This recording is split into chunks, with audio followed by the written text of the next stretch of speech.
sorry. Yeah, so continue. Let's continue with channel. So all the physical elements that you have, the idea to hear, you are being able to hear something, you are being able to see something, you are being able to touch something, smell something, taste something.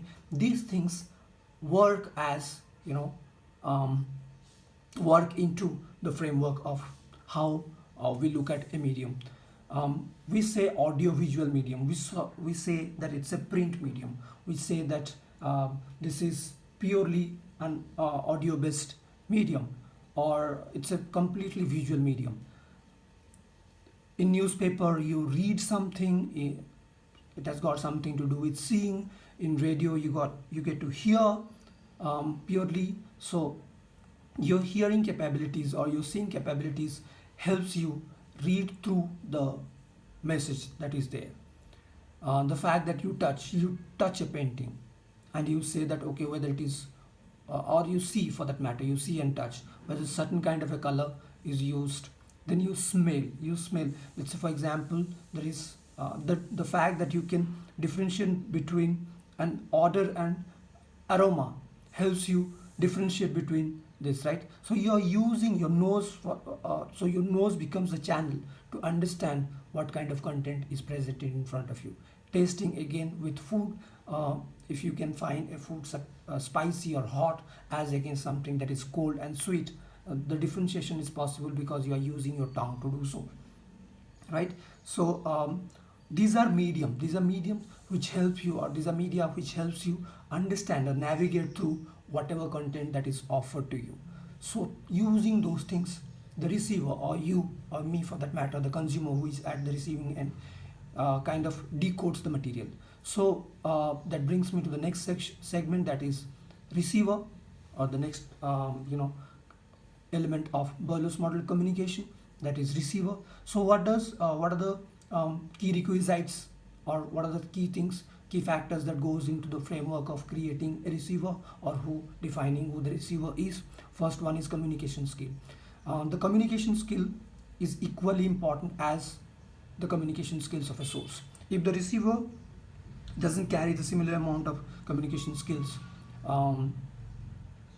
that the source has, he or she might not be able to, or they might not be able to decode the message with the right intent.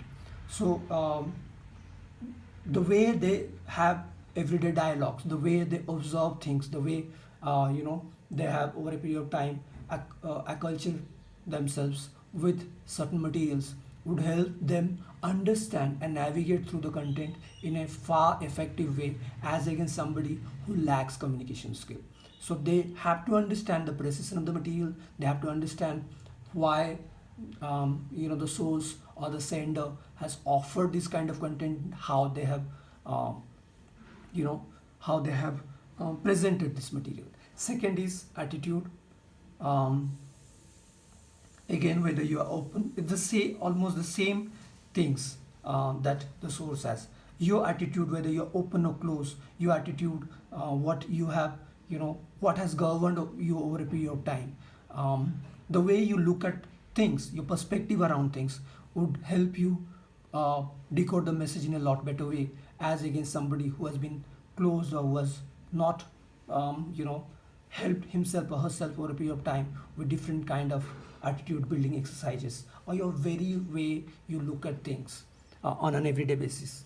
Next one is knowledge, whether you have gathered enough or not. Like I told you, the very fact that a lot of people could not get uh, the messaging of no smoking is largely because they lack the knowledge system um, to understand or appreciate or comprehend what kind of a messaging or what kind of a content was offered to them.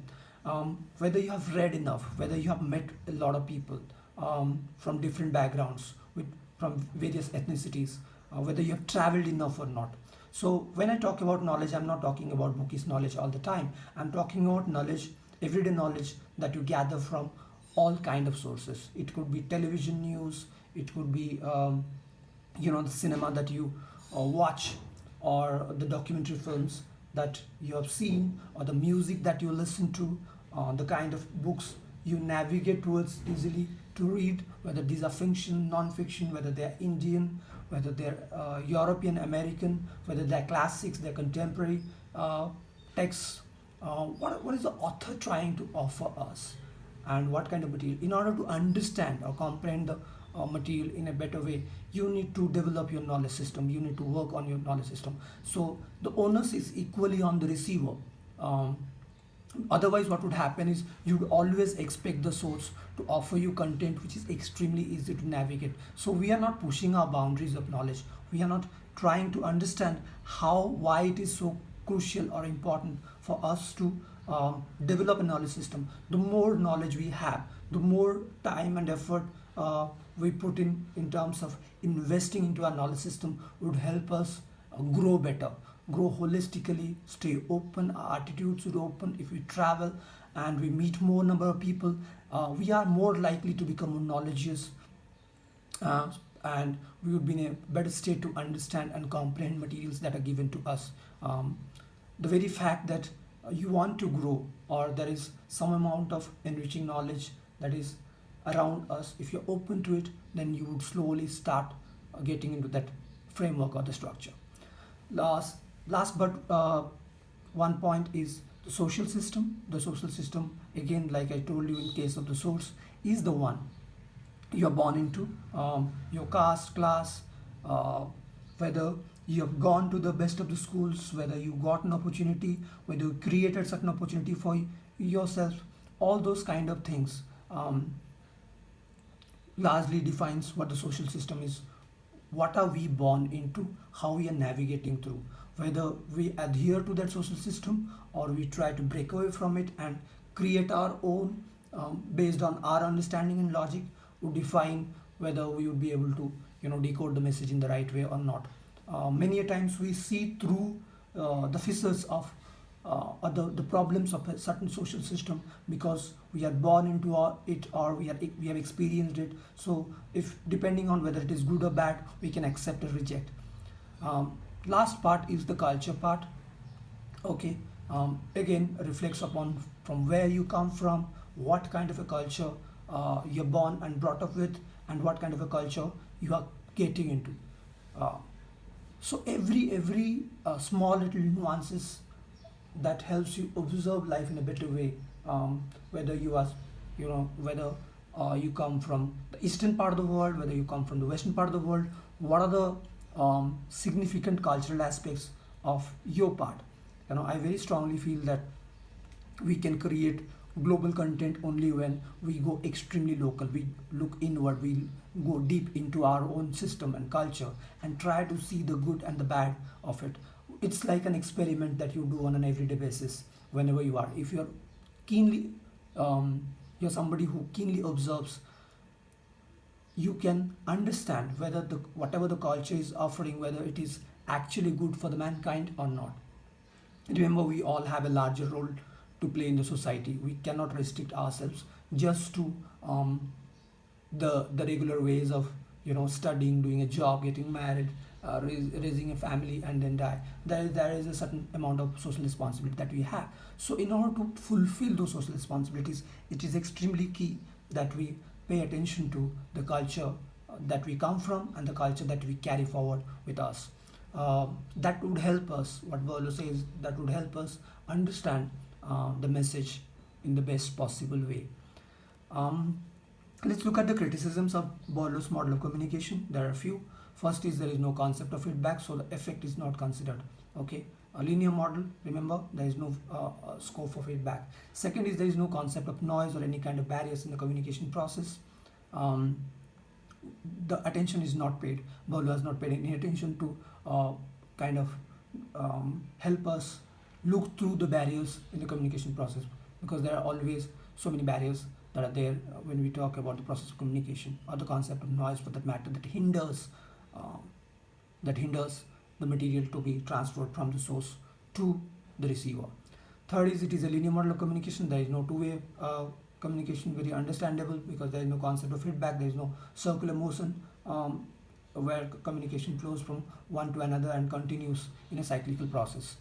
Last one is both of the people must be similar according to all the factors mentioned above. So if there is any change in the structures that we spoke about, then the there would be a noise, and there would be a situation where the messaging has gone wrong, or the intended communication process gets disrupted because the source and the receiver are not aligned on the same page. Let's move on to the next one. Next model is called the transactional model of communication. First one is linear, under which we studied these many models. Second one is the transaction model. Okay, what is a transactional model? Transactional model of communication is the exchange of messages between sender and receiver, where each take turns to receive or send messages, right? So here the sender and the receiver's um, basic definition collapses, okay, because it follows a pattern which is cyclical in nature. So as a sender, when you are offering content to a receiver, the receiver, once he or she accepts that messages or understands or comprehends or assimilates that message, has every right to offer you a certain feedback, and then the circle follows. So the transactional message is largely a exchange of messages between the two. Both sender and receiver are known as communicators. So it is not just the sender which takes primacy in the transactional model. Both sender and receiver play equal, stakeholders, play equal roles in terms of the communication process. So both are considered to be communicators. Third point is the model is mostly used for interpersonal communication. It is also called circular model of communication, like I told you before. So this is largely possible because there is a direct exchange, like we have discussed about in the interpersonal communication when we spoke about interpersonal communication. So two friends, three friends, they're talking, they're constantly discussing, having a dialogue. It's not a monologue where only one person speaks and the other people listen, as it happens in the linear model. So here the communication is a lot more effective or successful in terms of, though it's a small group, but they can easily exchange whatever they are feeling. They can share their thoughts, ideas, interpretations regarding certain things. So the communication process becomes a lot more clear, as against the linear model, where we don't know what is the degree of reception as far as the receiver is concerned, right? And it is also called a circular model because it follows the circle of transaction. So what else are there? As you can see, there is sender, there is a receiver, there is channel message feedback. So what are the key features? First is used for interpersonal communication. I spoke about this. Okay, you must understand that transactional model is always kept for interpersonal communication. Second is sender and receiver interchange roles, simultaneous feedback. Okay, so what the sender is offering, the receiver is accepting, and then again the receiver is sending the message to the sender, who then becomes the receiver, so on and so forth. So there is a constant feedback structure that is offered. It's not just the message, it's also the feedback. The focus is also on the feedback, because the feedback becomes the message as far as the receiver is concerned. Okay, the context of environment and noise. It focuses on the context of environment and noise, and does take into account what sort of an environment, whether it is there, whether it is conducive enough for the message flow to happen or not. And it also considers the amount of noise or the kind of noise that are visible when we talk about a certain process of communication. Second, feedback is taken last is the feedback is taken as a new message. So like I told you, the receiver's message is a new message. The receiver, whatever we can say that offers the feedback, is a new message for the sender. So at that point in time, the sender becomes the receiver. So it follows the cyclical process. Okay, what are the pros and cons?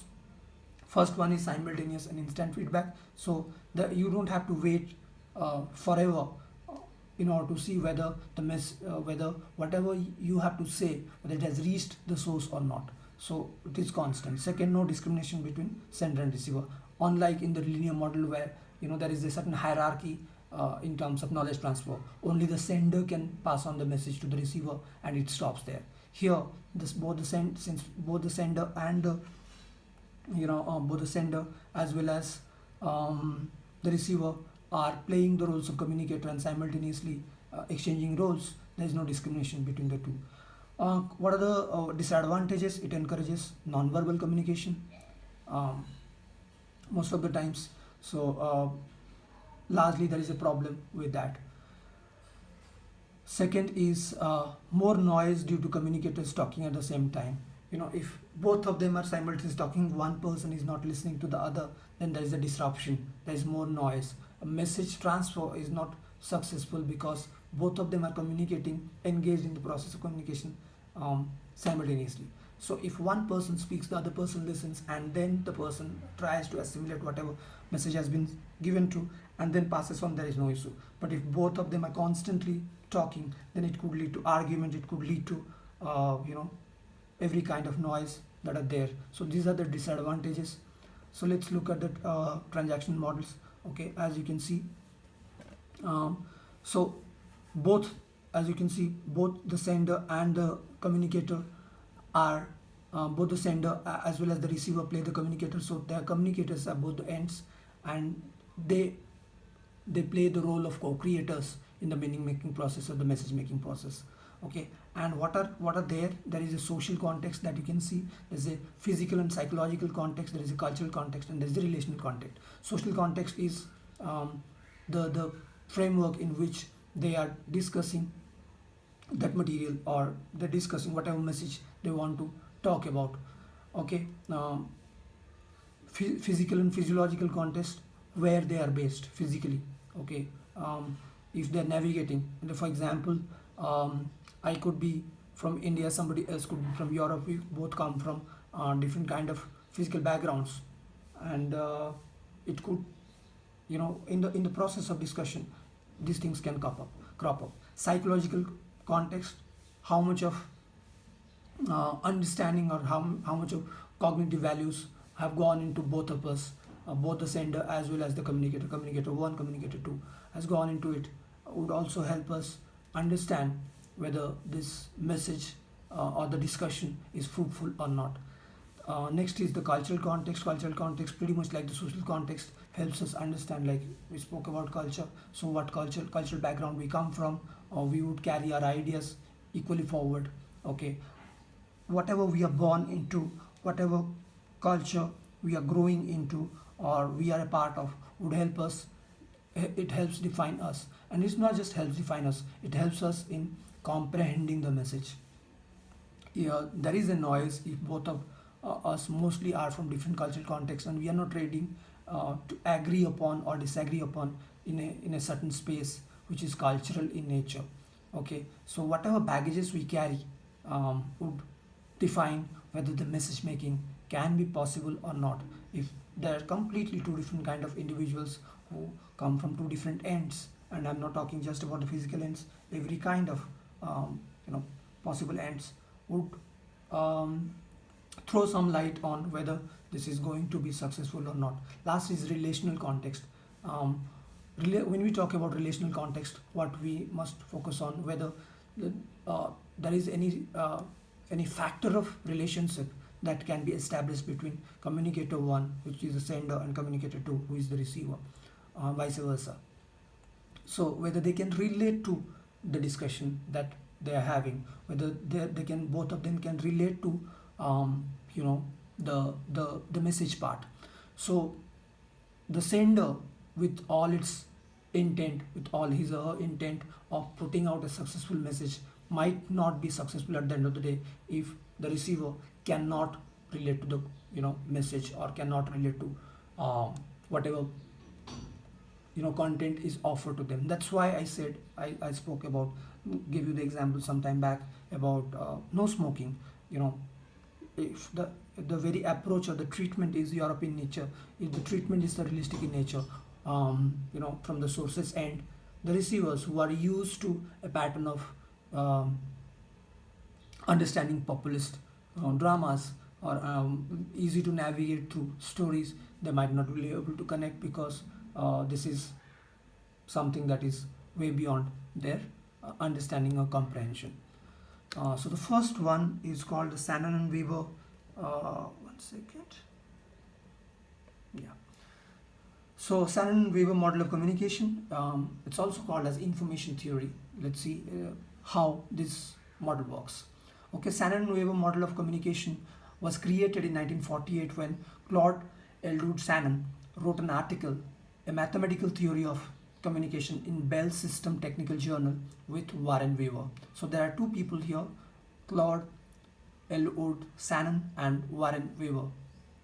So there are two people who come together to propose this model. So Shannon was an American mathematician, whereas Weaver was a scientist.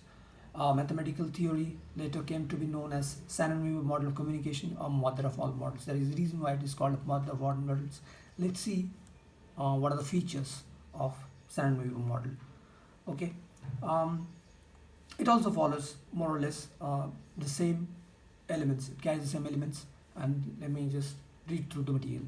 So sender is the information source through which information is created. So sender is the person who makes messages, chooses the channel and sends the message. Okay, so by now more or less you would have an idea as to who is the sender and what he or she does. So sender is the person who makes messages, chooses the channel through which, or the medium through which this message is going to be passed on, and sends the message.